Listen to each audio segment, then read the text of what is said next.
What's going on, guys? Welcome to the channel. In this video, we're going to unbox, assemble, and use for the first time this DeWalt DWS779 compound sliding miter saw. I'm going to try and get it done as quick as I can, so let's get started.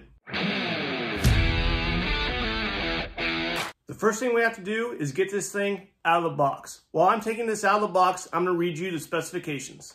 This is a DeWalt 12-inch double bevel compound sliding miter saw.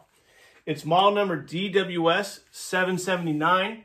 In this box is a miter saw, a carbide blade, a blade wrench, a dust bag, and vertical material clamp.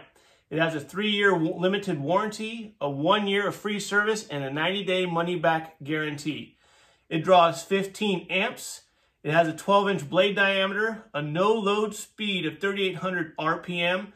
The tool weighs approximately 57.4 pounds. Once you get this saw out of the box and everything unpackaged, this is what you have.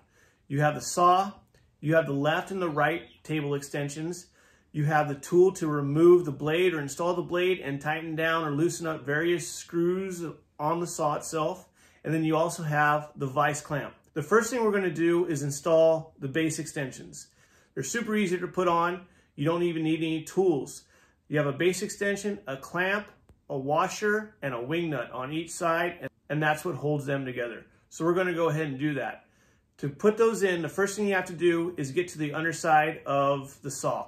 Now you can either tip it on its side or turn it all the way over. I'm just going to tip it on its side and then install the left and the right. Now there is a left and the right, and you can tell the difference because each side sticks out a little bit differently.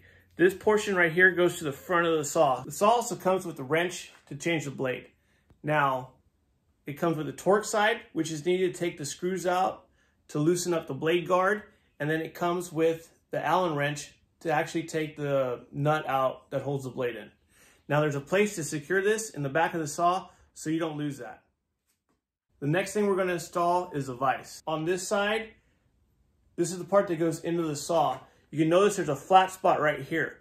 There's 2 locations in the back of the saw in which this attaches. One on the left, one on the right. So if you look at the hole, on the bottom of it, there's a little piece that comes out. Now this flat spot's cut out so it can slide past that, and then you twist it to anchor this in place. Pretty clever design. Out of the box, the saw comes with pieces of styrofoam on the slide that keeps it from moving during transport. Now these have to be removed. There's also a lock on top of this slide. So to release the slide, you have to unscrew this knob. And to lock the slide back in place, all you gotta do is screw it down. This saw also has a double bevel capability, which means it can bevel 45 degrees to the left and 45 degrees to the right. In order to do that, you first have to move the movable fences out of the way of the blade, or else the blade will hit these fences right here. To do that, there's a fence release on the back of the table. You just unscrew it and then slide the fence out of the way. Do that on both sides. Now that we have the saw assembled, let's understand how this thing works. The saw comes with the cutting head locked in the down position. To unlock the cutting head, there's a lock right here, a little tab. All you have to do to release it is to push the head down a little bit to release the pressure. Pull the tab out, and then that will allow the cutting head to raise up. Like I said before, to let the saw slide, there's a lock in the back, and once you screw that lock to loosen it up, you now allow the saw to slide back and forth. Out of the box, the saw comes stored all the way to the right. The saw has the capability of cutting 50 degrees to the left or a full 60 degrees to the right.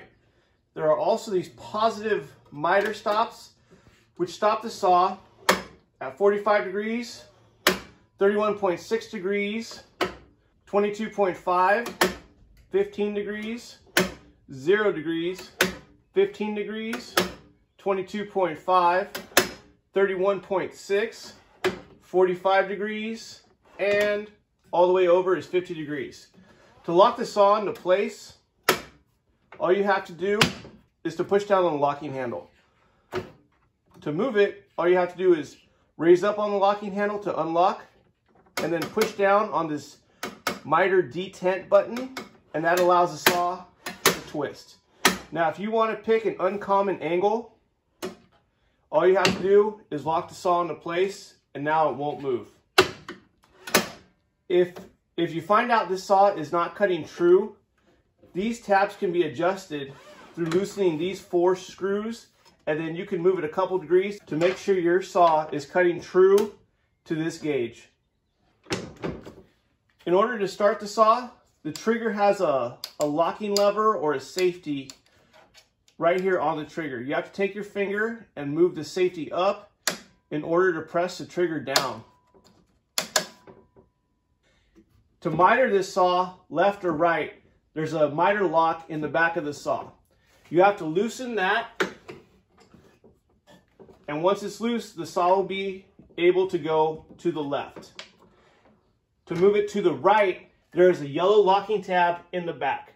Move it to the left a little bit to take the pressure off of the tab, and then rotate the tab 180 degrees so it's facing down, and now you can rotate the saw to the right. Once you pick what angle you want, go ahead and spin that black large knob, the miter lock, tightening it down, locking the saw into place. Again, if it is not cutting true, this gauge is movable to line up the cuts of the saw with the angle shown so that it is cutting true. The last thing I'd like to discuss is a feature that I haven't seen a lot of people talk about. It's a vertical stop that's built into the saw. All you have to do is put this leg down and adjust the depth of the cut. And once you have the depth adjusted to where you want it, you can just lock it down into place with this wing nut. Now what this does is it's a vertical stop, so you can make repeated cuts at a certain depth vertically in case you need to use that as well. Now that we have the saw out of the box, assembled, and we know how to use it, let's take it outside and see how it stacks up right out of the box. Before you use any power tools, please make sure you use the proper safety precautions. This could include safety glasses, hearing protection, and always keep your hands out of the way of the saw blade. I have the saw set up outside, and I'm going to do 3 cuts. I'm going to do a 90, a straight cut, and then I'm going to do a 45, and then I'm going to do a mitered 45. So let's see how it goes. The first cut came out great. As you can see, it lines up right with the square. The 45, same thing. I made the cut and put my speed square against it, and it lined up perfectly. The mitered 45 did the same thing. This thing is dead on right out of the box. I hope you enjoyed this video, and I hope it helps you out. If you can like and subscribe, it would definitely help out the channel. My name is Matt. I'm just a dude. Thanks for watching.